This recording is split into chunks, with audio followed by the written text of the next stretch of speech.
Bien, regresamos. Repito que el grado de iniciación real que ostentaba el Maestro Jesús en el momento de iniciar su misión pública era tercer grado, y la prueba de ello era su emanación curativa. Y lo menciono porque precisamente las fechas iniciáticas tienen relación con estos grados. La primera fecha iniciática es el 22 de diciembre, que se ha ido recorriendo para el 25 de diciembre. ¿Por qué? Pues porque el mundo entero celebra la Navidad.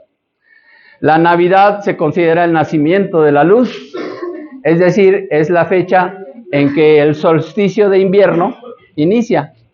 El movimiento de analema del Sol, que es un fenómeno óptico, nos indica que hacia el verano el Sol parece que va recorriéndose hacia la izquierda, visto de frente hacia el oriente, y hacia el invierno parece que se recorre hacia la derecha. Entonces, cuando alcanza su extremo derecho, se detiene, entre comillas. Eso es lo que significa solsticio. El Sol se detiene. Y entonces al día siguiente parece que se regresa. Entonces, la noche más larga del año, del calendario gregoriano, es el 22 de diciembre. Y es cuando nace nuevamente la luz. Es el triunfo del Sol. Es el Invictus. Y por eso esa fecha ha sido considerada iniciática desde tiempos inmemoriales. La Iglesia Católica lo que hizo fue montar sobre esa fecha la celebración del nacimiento del Maestro Jesús, que no es real, es simbólica. Algunos expertos como Michel Coquet aseguran que el niño llamado Emmanuel, el que nació en el pesebre, más bien nace en agosto, y no precisamente en el año 1 de la era después de Cristo, sino unos años antes. Pero ese es otro tema. Entonces, lo que yo quiero resaltar es que la misión con la cual encarnó el niño llamado Emmanuel, que después se convierte en el Cristo y cambia su nombre a Jesús, pasó por el proceso de aprendizaje, y una de las cosas que hizo fue reentrenarse en yoga. ¿Por qué? Pues porque solo a través de la yoga podía vivir la experiencia de la crucifixión y después de lo que consideramos que es la resucitación. Damos el siguiente. Te adelantaste. Aquí esta misma imagen del gran arcano, hago resaltar la X que está en el centro. Si te regresas en la anterior, ahí está, ese es el gran arcano. Entonces, esa X nos recuerda las herramientas que tenemos para realizar la obra. Esta X es la letra Chi en griego. Y también se considera la cruz de San Andrés. Es una cruz con los brazos iguales. Uno de los grandes conflictos de la conservación de la enseñanza ha sido el manejo de las cruces. Porque una cruz equilibrada como esta, pero en posición barra vertical y barra horizontal, nos habla de la materia. ¿Ok? Materia. Es decir, los 4 elementos. Lo vertical son los elementos masculinos y lo horizontal son los elementos femeninos. Es decir, tenemos tierra y agua y tenemos fuego y aire. Entonces, por ejemplo, las bendiciones que realizan algunos miembros religiosos dicen en nombre del Padre y del Hijo, es vertical, y el Espíritu Santo es horizontal. Entonces, ¿qué es el Espíritu Santo? Pues es esto. Todo esto es Espíritu Santo. Los hindús lo tienen más clarito. Ellos también hablan de una Trinidad. Dicen Brahma, Vishnu y Shiva. Brahma es el Padre. Vishnu es el Hijo. Y Shiva es lo que nosotros decimos el Espíritu Santo, pero ellos denominan que es el destructor. El creador Brahma, el sustentador Vishnu y el destructor Shiva. Pero es en el sentido de destructor de las pasiones. Es lo que hace que este mundo esté en pleno y constante proceso de cambio. La única constante en este universo es el cambio. Entonces, sin importar cuál sea la situación actual, se los juro, va a cambiar. Así que la propuesta es cambiemos para mejorar. Si en este momento están viviendo una experiencia de transición, bueno, que sepan que cuentan con herramientas para que ese cambio sea a favor de ustedes. ¿Me explico? Que es la experiencia que yo puedo compartir. La línea vertical es lo espiritual o los elementos masculinos y la barra horizontal es lo material o los elementos femeninos. La gran boda mística de la que habla la yoga es la boda entre el cielo, que es lo espiritual, y la tierra, es decir, la materia. Dicho en palabras actuales de Deepak Chopra, dice que lo más espiritual es lo material, así dice. Y bueno, para que quede más claro, la propuesta es espiritualizar la materia o materializar el espíritu. Cualquiera de las dos es excelente, lo que cada quien perciba mejor. Y bueno, los dos grandes métodos para lograr esto, número uno, es la yoga, que es lo más antiguo, que es el método activo, es decir, elevarnos para encontrar la gracia. Y el método pasivo, que es más reciente, es la cábala. De hecho, cábala significa recepción. Así que la cábala es el método pasivo. Vamos a recibir la gracia. Y para eso tenemos que sintonizarnos. ¿Ok? Bueno, entonces, esta cruz, dale un clic, que ahí la estoy resaltando, nos recuerda la letra ki, que es la primera letra en griego de 3 palabras. Kone, Krusos y Cronos, que significa el oro. Kone, somos nosotros, que seamos oro. El Krusos, que es el crisol, que es este vehículo. Claro, es el recipiente. Y Cronos es el tiempo, o sea, nadie va a lograr de la noche a la mañana realizar la obra de transmutación. Es necesario el tiempo y para ello pues la disciplina es fundamental. El mismo Maestro Jesús tuvo su experiencia de reentrenamiento, que es lo que se conoce como la vida secreta de Jesús. De los 12 a los 30 años es cuando visita las ciudades de los personajes que le llevaron regalos, oro, incienso y mirra, que representan la yoga, la astrología y la magia. Y fue a reentrenarse, por muy predestinado que estuviera.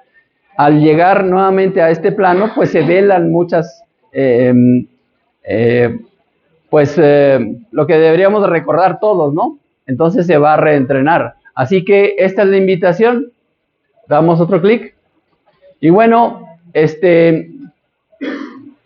misma enseñanza se encuentra presente en el ciclo septenario semanal. Es decir, todas estas enseñanzas las podemos percibir mejor si nos empezamos a sintonizar. Y una de ellas es estar conscientes cada vez más de esa energía que nos llega a través de los llamados genios olímpicos. Esa es la enseñanza, la palabra original, que no son otra cosa que los planetas. Así como nos llega la luz de la luna, pues también nos llega la luz de los planetas. Lo que pasa es que es menos intensa, pero es más permanente. Después de la luna, el objeto brillante en el cielo más grande es el planeta Venus. Entonces, el planeta Venus, en lenguaje olímpico, representa a Hit. que es el genio del viernes, el día de Venus. Mañana, Ajit, viernes, día de Venus. El sábado es Aratron, que es el día de Saturno. La energía de estos planetas la podemos percibir perfectamente bien en el momento del primer rayo de sol de cada uno de esos días.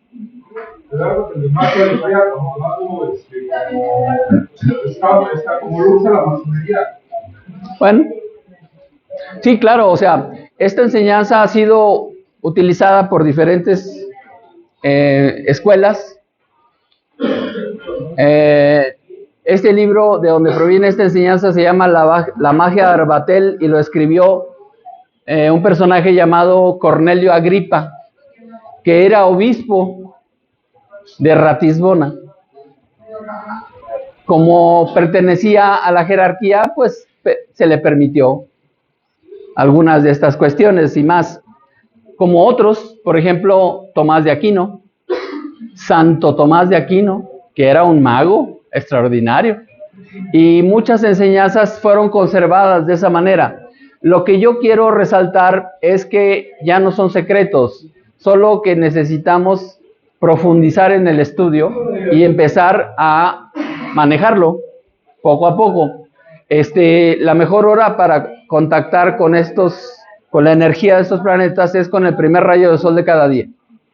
Todos los días el sol, ahorita que vamos hacia el verano, amanece más temprano. Ahorita está amaneciendo como a las 6:25, el primer rayo de sol.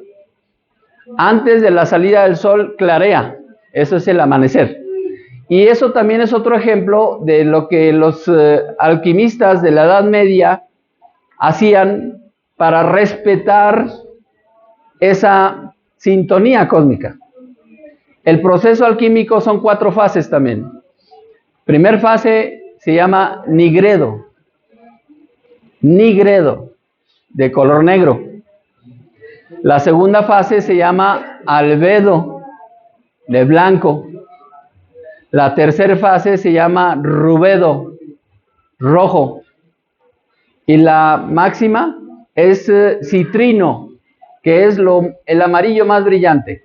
Entonces, ¿a qué se refiere? Pues se refiere precisamente al movimiento cósmico de ascensión planetario. El otro día hablábamos de que hay gente que considera que el día inicia cuando sale el sol, pero en realidad el día comienza de medianoche más un segundo, cuando los planetas empiezan a ascender, ¿ok? Hasta mediodía. Así que de las 12 de la noche más un segundo es la zona más oscura del día. Ese es nigredo. Por eso se reunían a medianoche para un segundo después iniciar las actividades. Y eso fue tergiversado por diferentes instituciones, entre ellos Iglesia Católica, que denominaba sobre todo a las mujeres que hacían estas prácticas de medianoche, que eran aquelarres, ¿no? O tonteras por el estilo. Pero no era otra cosa más que el inicio de una actividad mágica, llamada nigredo. La segunda, cuando empieza a clarear, es el albedo. Esta fase de paso de lo oscuro a lo claro es lo que ahora denominamos la desintoxicación. ¿Y qué creen que están haciendo ahorita? Están pasando de lo nigredo a lo albedo. Pero el siguiente paso es el rubedo. Es decir, cuando sale el primer rayo de sol, cuando el sol está justo al ras del horizonte, muchos ni lo vemos, y menos en las ciudades con tanta casa y tanto edificio, ¿no? Pero en los lugares despejados se puede ver el disco solar que levanta y se ve rojizo anaranjado. Bueno, pues en el programa de AA eso sería alcanzar la sobriedad. Es decir, pasar de la fase de desintoxicación a el despertar espiritual que se menciona en el programa. Es decir, que nazca la luz en su propia conciencia, en nuestra propia experiencia. ¿sí? Yo les repito, yo nunca estuve guardado, pero también pasé por situaciones parecidas, ¿no? O sea, también andaba en el agua hasta que hubo un momento en que tomé conciencia y eso se trascendió, ¿ok? No tengo ningún poder especial, además del que puedan tener ustedes. El poder que tengo yo es el mismo que tienen ustedes. ¿Saben cómo se llama ese poder? Se llama voluntad. Y la otra herramienta que, gracias a la divinidad, aunque sea en poca medida, he tenido la oportunidad de recibir y de utilizar, se llama inteligencia. Hemos hablado de la inteligencia. Todos tenemos inteligencia, mínimo inteligencia orgánica. ¿Por qué? Pues porque este vehículo tiene inteligencia. Este vehículo es capaz de mantener el corazón latiendo, los pulmones respirando, haciendo digestión los alimentos, o sea, es inteligente. También tenemos una inteligencia emocional. Cuando aprendemos a canalizar nuestras emociones, podemos realizar grandes obras. Una de las principales recomendaciones y lo propicio de esta temporada de primavera es la atención al hígado. Y entonces la emoción que afecta al hígado es la ira. Y resulta que la ira, igual que todas las demás emociones, es algo natural. Lo que importa es qué hacemos con ella. Así que mi recomendación siempre va a ser, hagan una lista de mínimo 1,000,000 de cosas que no deben de ser más importantes que su hígado. La próxima vez que quieran enojarse o que sientan que se van a enojar, revisen la lista. Y si no vale la pena, pues ¿para qué? De que se amuele mi hígado, que se amuele el del otro, pues mejor el del otro, ¿no? Eso es parte de lo que dice el libro de los 4 acuerdos. Uno de los acuerdos es, no te tomes todo personal. O para la raza, no la hagas de pedo por cualquier cosa, ¿no? Entonces, eso es terapia. O sea, yo quiero mucho mi hígado, así que prefiero reírme, ¿ok? Y por supuesto que puede haber situaciones en las que uno se sienta agredido, pero ahí es en donde brinca la inteligencia emocional, ¿ok? La siguiente inteligencia, por supuesto, es la mental. Nosotros somos la especie dominante en el planeta precisamente por esa inteligencia mental. Somos los únicos seres en este planeta que hemos logrado, sin ser marinos, andar debajo del agua, o sin volar, pues andar en jets, o hasta ya los viajes fuera del planeta, ¿no? Como especie. Pero la verdad es que lo único que nos diferencia de los primates es un 2% de ADN. Así que tampoco hay que creerse mucho. Falta mucho por desarrollar. Pero por encima de todo eso viene la inteligencia espiritual, que es a la que me refiero. La inteligencia espiritual básicamente utiliza 3 herramientas. Número 1, la intuición. Entendiendo la intuición con la definición del maestre de la Ferrer, que es que la intuición debe ser el coronamiento del conocimiento. ¿Ok? La segunda herramienta es la imaginación. Es importante que tengamos capacidad de visualizar situaciones, vernos a nosotros mismos de muchas maneras mejores a como estemos ahorita. Y eso va a ser una guía, porque el subconsciente no razona, solo reacciona. Así que cuando uno está presentándose imágenes de uno mismo mejorado, el subconsciente lo acepta. ¿Ok? Y la tercera herramienta que utiliza la inteligencia espiritual es la inspiración. Inspiración. Es decir, todos estamos en posibilidad de inspirarnos de alguna manera. Por eso es importante leer, o por eso es importante documentarnos con documentales como estos, ¿no? Yo los compré con el propósito de que el hijo más chico que tuviera material, pero terminé quedándome con ellos porque la verdad le he sacado más provecho yo. Sin embargo, pues A mí me gusta mucho la poesía y me inspiran los poetas. Por ejemplo, en temas de la terapia floral, cuando resulta que una persona es incapaz de expresarse y por lo mismo es incapaz de decir que no, eso es un problema, es una forma de ira. Y tratándose de adicciones, cuando resulta que lo más dañino no ha sido el alcohol, sino el tomate, ¿no? El tomate argentino, ¿no saben cuál es? Tomate una, tomate otra, y tomate otra, y tomate, y tomate. O sea, resulta un problema, ¿no? Entonces, si esa persona hubiera aprendido a decir que no en forma civilizada y pacífica, a lo mejor no habría caído en un extremo. ¿Me explico? Ya está, ok. Entonces, la inspiración de los poetas en ese sentido, en mi caso, proviene de un poema que escribió Mario Benedetti. Un poema que se llama Hombre preso que mira a su hijo, que dice en una parte, uno no siempre hace lo que quiere, a veces no podemos, pero todos tenemos el derecho de no hacer lo que no queremos. Así que si uno empieza a practicar, por ejemplo, decir, verbalizar nada más, no estoy de acuerdo, pero lo voy a hacer porque no quiero broncas. O no quiero, pero lo voy a hacer por complacerte, etcétera. Entonces podemos empezar a curarnos de esa cuestión de no sabernos expresar. ¿Ok? Ahora bien, empezando por practicar el no hacer lo que no quiero, tal vez pueda llegar a solo hacer lo que sí quiero hacer. ¿Vale? ¿Pero quieren una fórmula mágica?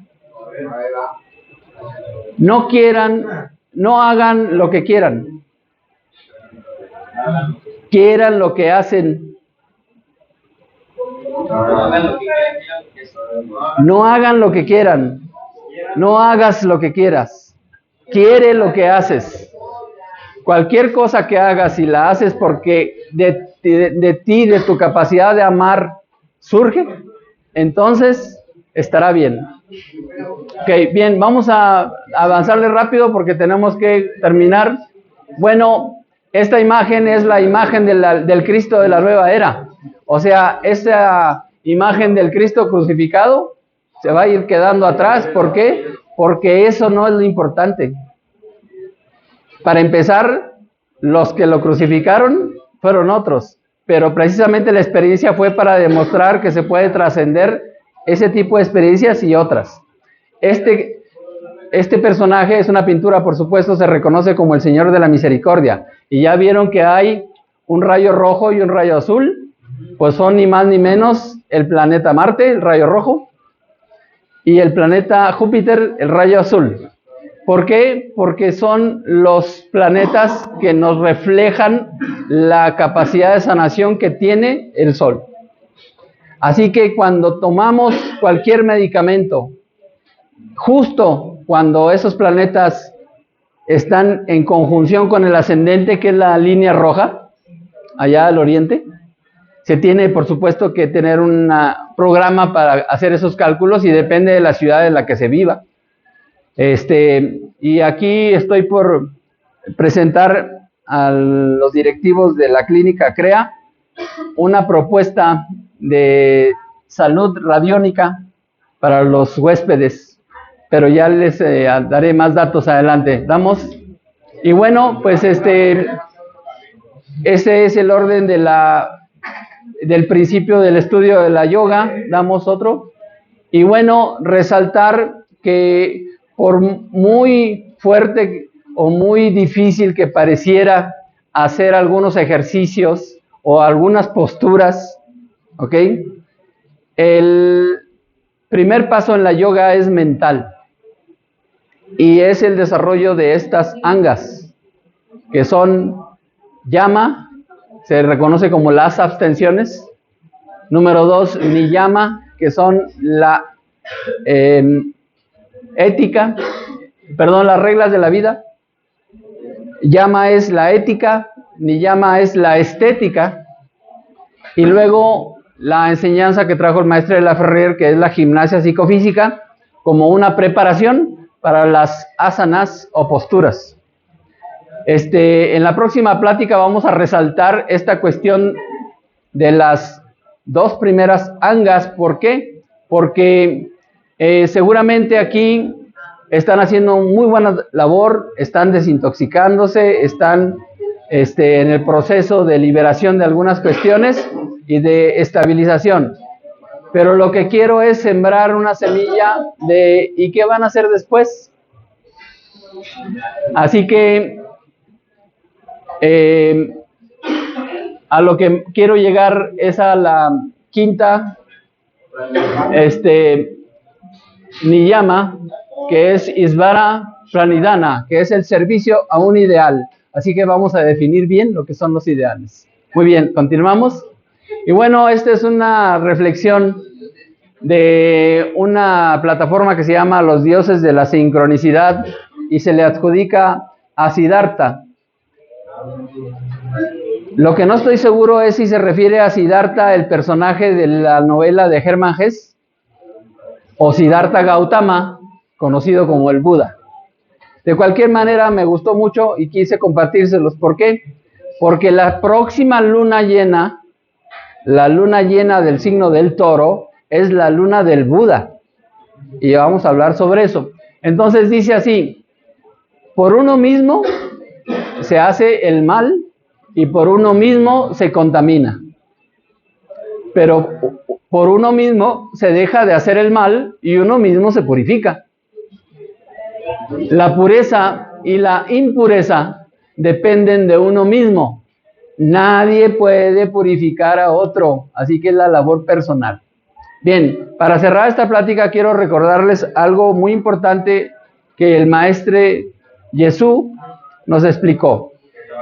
Como fue un revolucionario en su época, constantemente lo sometían a pruebas. Y entonces él, de manera genial, evadía las trampas. Una de las más conocidas es cuando le presentan, le preguntan que si el pueblo judío tiene que pagar los impuestos al Imperio Romano. Entonces el maestre pide una moneda de eso con lo que hay que pagar.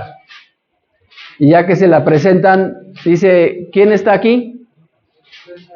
Es la efigie de César. Y él dice: pues dadle al César lo que es del César. Es decir, ni lo negó ni lo aceptó, sino todo lo contrario. ¿Ok? Y bueno, aquí en nuestro país, México, tenemos nuestra historia que está enlazada con este mismo principio. México es el único país que ha separado las funciones del Estado a los de la Iglesia Católica. Y eso lo hizo nuestro presidente Benito Juárez, el benemérito de las Américas. Por lo tanto, pues somos bien especiales por eso. Hay otra, le llaman parábolas, en donde presentan a una mujer, le presentan a una mujer que debería ser muerta a pedradas por adúltera. ¿Ok? Y entonces le recuerdan que la ley de Moisés dice que hay que matarla a pedradas, ¿no? Y él que responde: bueno, pues el que esté libre de pecado, que lance la primera piedra. Y por supuesto, nadie lo hace. Entonces, yo les pregunto, ¿realmente qué significa no adulterarás? Porque resulta curioso, al menos para mí, que los 10 mandamientos mencionan uno, no adulterar, y otro, después, dice: no desearás a la mujer de tu prójimo. Así que, en mi opinión es que es una religión machista, dirigida a los varones, y que a las mujeres no las tomaban mucho en cuenta.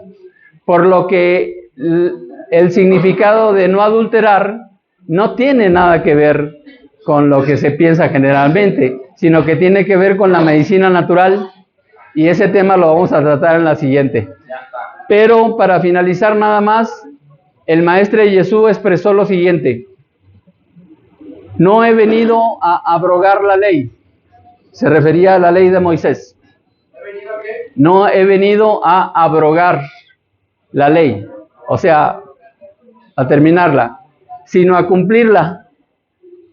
Sin embargo, un nuevo mandamiento les dejo: amaos los unos a los otros.